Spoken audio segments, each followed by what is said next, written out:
Hey, how's it going everyone? Welcome back to the channel, and today we're going to be trying something new. I've wanted to do this for a while.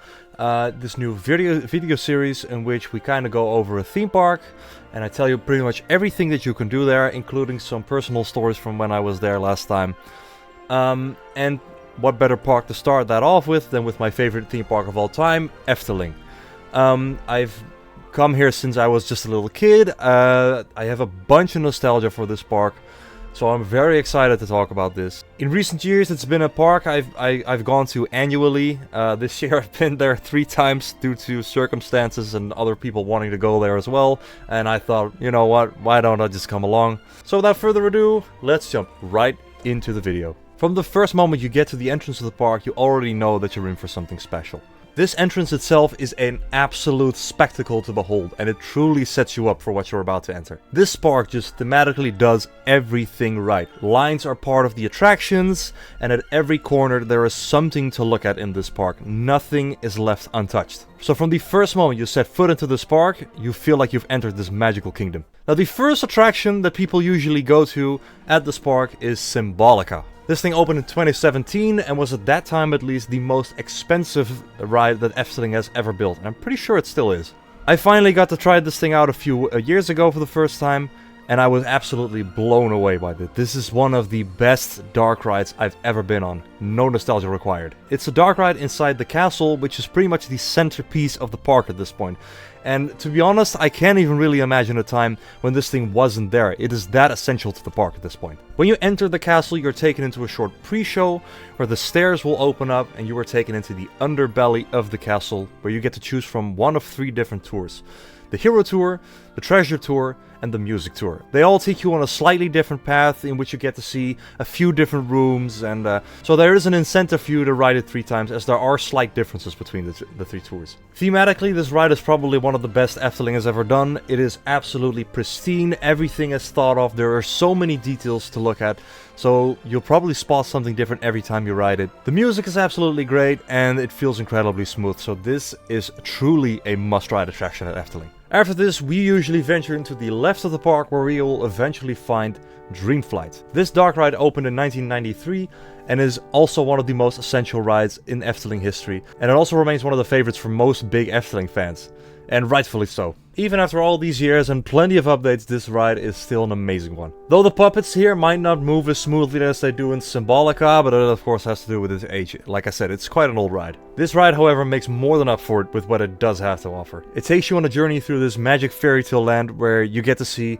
all kinds of magical creatures, see their landscapes, and also see an impressive room with a bunch of stars and planets, which is one of my absolute favorites. I'm still blown away by this room. It ends at the land of the trolls, where the train picks up some speed and it tumbles you down back to the beginning of the ride. Just like Symbolica, this one is a must ride. You cannot skip out on this attraction. Just to the right of Dreamflight is Villa Volta, a madhouse attraction which opened up back in 1995, and it has a lot of personality. From the outside, the house already looks menacing on its own, and then you enter the first 2 rooms in which you get a pre-show.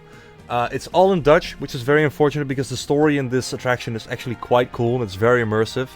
So if you don't speak Dutch, then it's gonna be a little hard to understand maybe.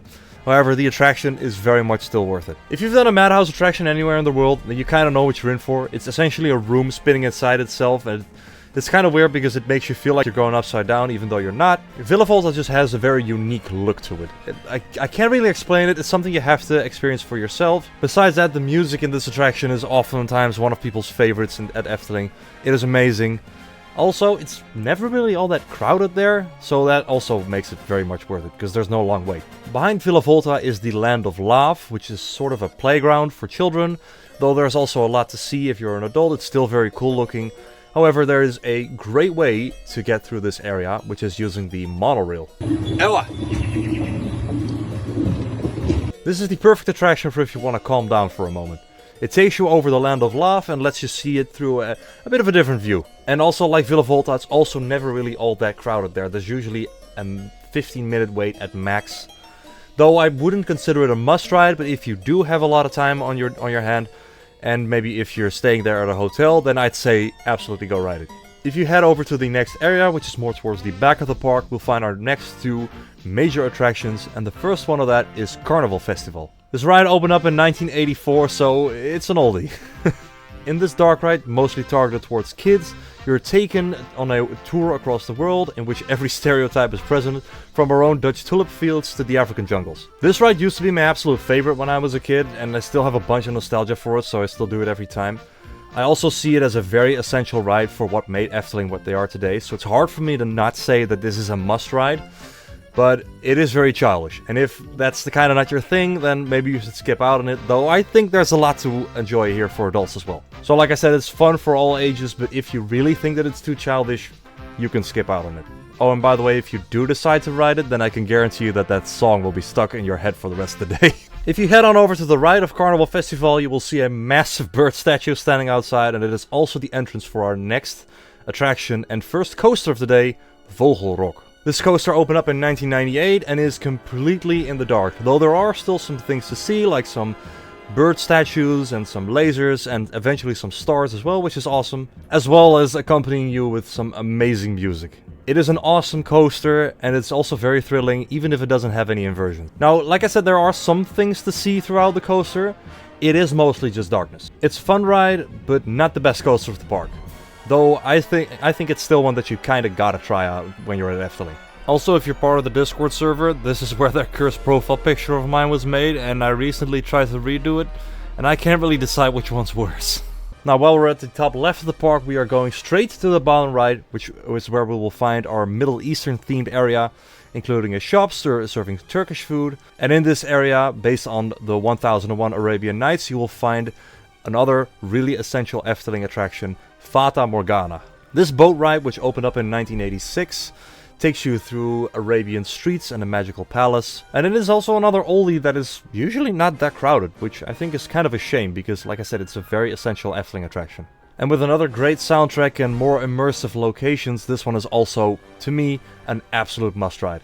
And while just like with Dreamflight, the animatronics have kinda dated, they're quite old, it still holds up really well, and also a lot of Efteling fans' favorite attraction and one that absolutely defined the park. That, in my opinion, is reason enough to go ride it. Also, I can never really find where they take your picture from on this attraction, so I always miss the camera completely. Next up is Max and Moritz. More recent edition, because it opened up in 2020, it is the only true kid roller coaster in the park. And it's a dueling coaster, actually, based on an old German fairy tale of, well, Max and Moritz. They are both the characters behind the coaster. Max is the blue coaster and Moritz being the green one. And while it is very much a kid coaster, it's actually pretty fun and, again, usually not all that crowded, so also very worth it to go ride. It takes you around this coaster twice, once at a kind of regular speed, and the second round this thing speeds up and you can really be tossed around that coaster a little bit. Also, as the original story is about two of the German kids kind of pulling pranks on everybody, the line is full of these little goofs like whoopee cushions and signs that read, "If you read this, you are stupid," and that sort of stuff. Coins glued to the ground, so it also fits the theme very well. I kind of like that. Also, not just the coaster, but the whole area around it are based on this fairy tale, so it's all based on German architecture, which means that you also get like traditional German meals, which I think is also quite cool. If you walk just a little further, you get to Efteling's River Rapids ride called Piranha. Now again, this also has an entire area which is based around the attraction's architecture, which is more Aztec-like, which also includes a food stall. While this ride may not fit into Efteling as much as some of the others, as it doesn't really have a story, thematically it is just as well executed as all the other attractions. The ride itself opened back in 1983 and recently had an upgrade to make you get even wetter than before. You will truly get wet on this ride, you will not get off with dry pants. It's great fun in the summer, but that's also when the lines can get quite long. I actually went recently, like 1.5 weeks ago in wintertime, and it's pretty much just a walk on, but you better hope you don't really get wet because you're not drying it off in the hot sun then. Piranha is a very fun ride, and like I said, you can get very wet, but that's pretty much the fun part about it, right? Also, riding it with friends and family and seeing who gets the wettest is always this fun competition to have on this attraction.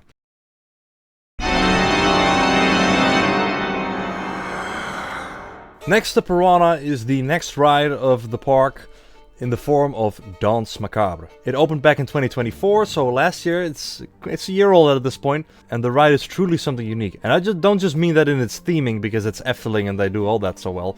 No, I mean the ride itself is the first of its kind and there's nothing like it in the world. So if you want to experience this attraction, you have to come to Efteling. As you enter this area, it already gets you in the mood for this spooky ride, not just in the store that it has, but also the line itself in which they tell the tale of this spooky attraction. The idea of this ride is somewhat of a dance with the dead, as this undead orchestra plays the song of Danse Macabre. It is kind of a disc with multiple benches that kind of twist and turn with the music, so that's the way the dance element kind of works. And throughout it you really feel the music, and you see these members of the orchestra playing and all that sort of stuff. Like I said, it's hard to explain, but you kind of gotta experience it for yourself. It also feels very crazy to say this, but I think this is my favorite ride at the park. And it's very new. I didn't get to ride it until May this year. And it blew me away. I got chills riding this for the first time. And this is also an absolute must ride. Many people, however, agree on that, so the lines can get quite long. So yeah, you'll have to find a good point of the day when it's maybe not that crowded, but like I said, this attraction is very worth it. Moving on from this is the area based on the Industrial Age, which includes one coaster at the moment, and there's also a new drop tower attraction opening up next year, but that's not important right now. What is important, however, is Baron 1898, which opened back in 2015. This one was unfortunately closed the last time we went, but I've ridden this thing so many times that I can tell you all about it, no problem.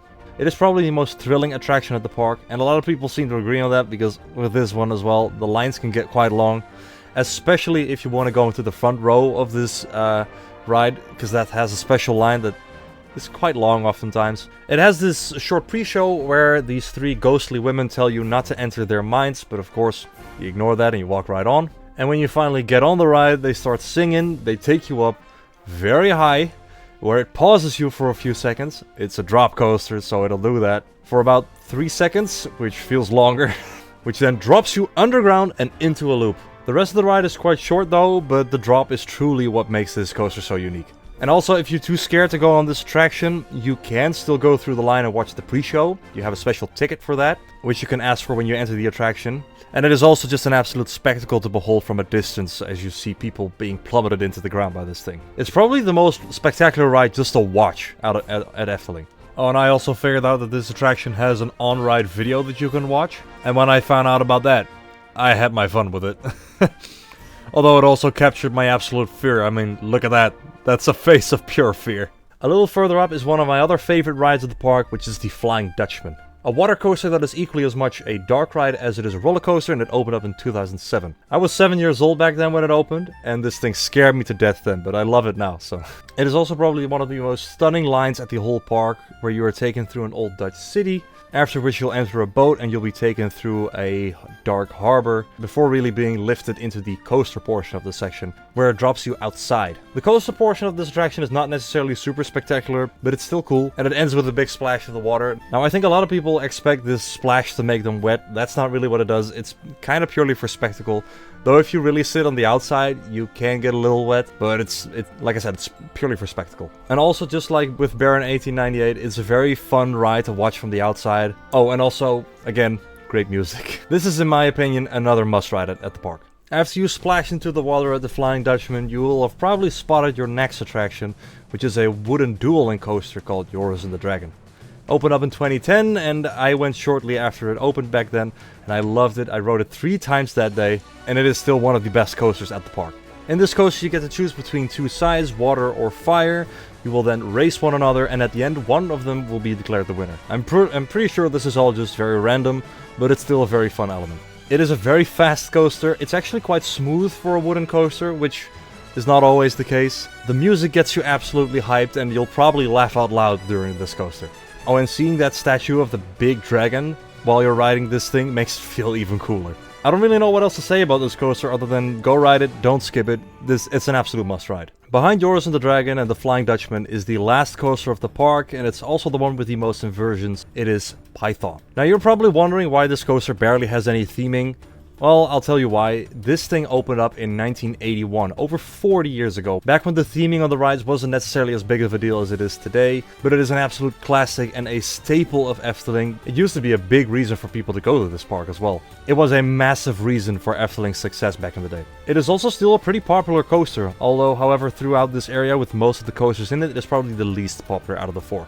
So the lines aren't as long as on the other rides. It is, however, not necessarily a must ride for me, as the layout is maybe thrilling but not necessarily super interesting. Though if you love your thrill rides, then I'd say absolutely go do it, and if you also just have enough time on your hands, then I'd say also do it. Also, I sat in the front last time, and that was quite a different experience, I have to admit it, but it was also really fun.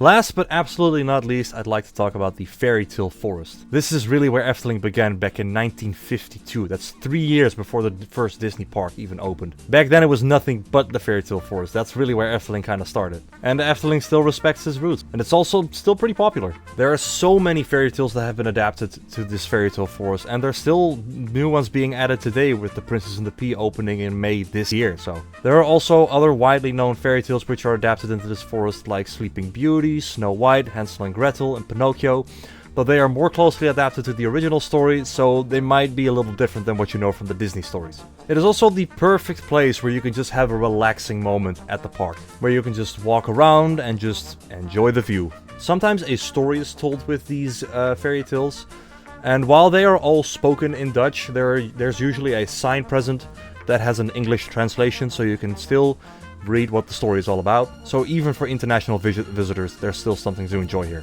Especially if you have a bunch of time in your hands, or if you're staying in one of the hotels Efteling offers. Other than all of the things I just mentioned, there's much more to be experienced, like the Ravelijn show, or the nighttime show Aquanura. There is a chilling boat ride, there is a rocking ship, there is a car ride, the Sirocco, and even a 4D movie that's also fun to check out if you have the time. They have 3 great looking restaurants, but also serve great food. So like I said, there is a bunch of stuff to discover at Efteling. So anyway, I hope this gave you a good idea of what you can all experience at this park and why I love it so much. So if you're a theme park fan and you love going to the different theme parks, then I'd say absolutely visit this park if you get the chance. It is so beautiful looking, and you'll probably fall in love with it just as I did when I was just a kid. So for now, I want to thank you guys all for watching this. I hope you enjoyed this, because I want to do more of this in the future. There are a bunch more great theme parks in Europe that I want to visit at some point and I want to do a video about. If you have any questions, be sure to just ask, or you can just, well, look at the website. And for now, I want to thank you guys all for watching this video, and I'll see you guys in the next one. Bye bye!